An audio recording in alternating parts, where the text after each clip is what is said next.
do you know when you've hit a great desire? How do you get a team that just comes out of the woodwork and wants to help and all of their talents are utilized perfectly? How do you build a product that people line up for? How do you hit this magical recipe? So I'm going to tell a story about the creation of my coloring book because it checked all the boxes with that. In 2016, there was a mad rush on coloring books for adults, which was very intricate art. And I fell in love with this. I was so happy somebody had created a coloring book because I loved coloring. And so I waited for months and months for somebody to create the coloring book that I thought would be wonderful. But I think I was waiting for me to create it because I finally started to draw images. And the first image I drew, two of my brothers were like, "Jeanette, you've got to do something with that." And normally my brothers just like to call me Shamu and make fun of me.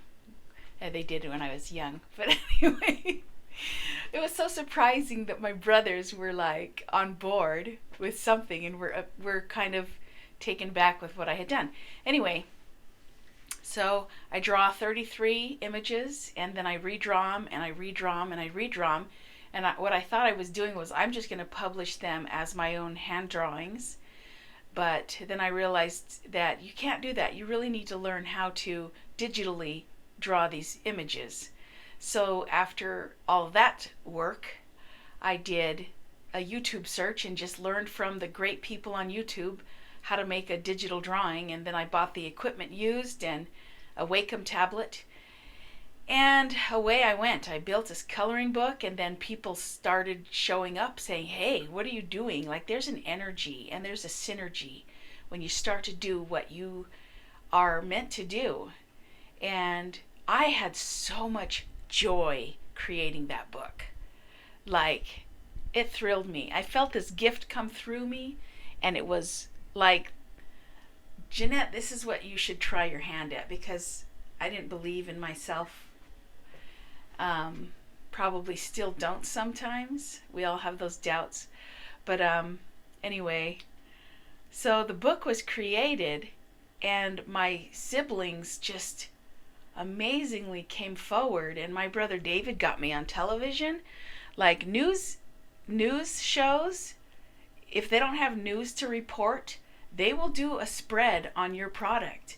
So I had like a 3 or 4 minute spread on not national television, but on the state's television, and it was beautifully done. They did all the editing and it was amazing. I don't even know where that clip is, but anyway, newspapers, magazine, my product was starting to appear everywhere, and we did a Kickstarter fund and got it funded quickly. That was my sister. She was amazing with getting that. And then, here's my brother. I'm not going to stop recording. Hey, Daniel. Hello.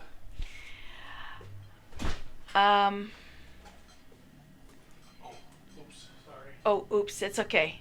This is what happens when you live in a dining room. I'm following their conversation. Don't follow it. What was I talking about? Magazines, newspapers, Kickstarter. And then we just started selling the book at doing booths. I took it up and down the corridor along the freeway and just got it into stores. But it was so amazing. Within 6 months of the idea coming to my brain and drawing that first image, it was on the shelf. And then it was a bestseller. And it was amazing how to walk into a bookstore and see 2 long shelves dedicated just to my book.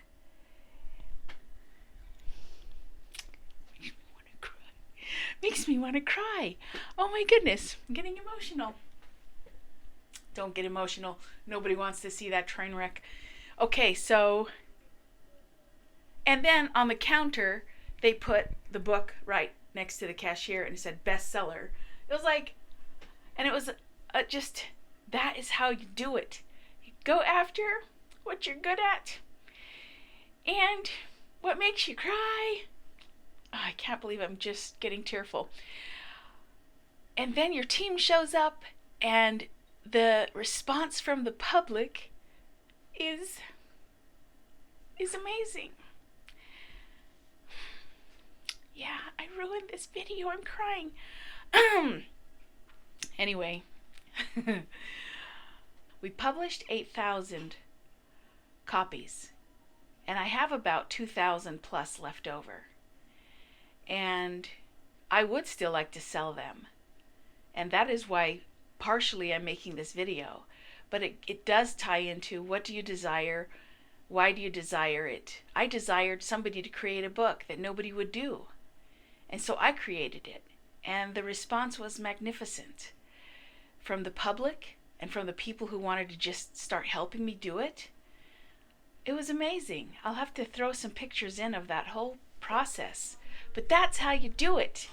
And I gotta keep trying to get that recipe back. We are doing things right now. I'm getting away from my coloring book for a little tangent here. We are doing things for other people's reasons. And if you are not having a synergistic, massively magical thing and you're forcing stuff, you are probably doing somebody else's idea, whether that's society's idea of what you should be doing, or your parents' idea, or your spouse's idea. There's a lot of, anyway, won't go there. That's enough.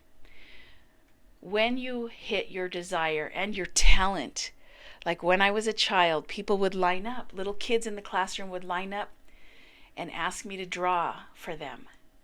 I should have taken a hint that that was something important. And I still have not developed my gift as an artist. I took a class prior to the coloring book. I took a drawing class in junior high, 1, and then also a drawing class that I got a D. Yeah, whatever. Don't judge me. So I was not even an accomplished artist, and as we were pushing the book out, I stood back and I said, there are trillions of other good artists. And the book does have an amateur feel to it, and whatever. But the book makes me very happy when I thumb through my own creation. It makes me very happy. Anyway, and it is still for sale. If you go to my Etsy store, which I better put back up, it's still for sale, and I will offer it at probably a really, really good sale price, because I would like to move all those books out of my shed. My mother's shed. Okay, did we cover everything? We're all looking for the right recipe. Everybody is. And the right recipe is doing what you're good at, doing what you love, and then the people show up, and then the customers show up. There you go. Have a good day.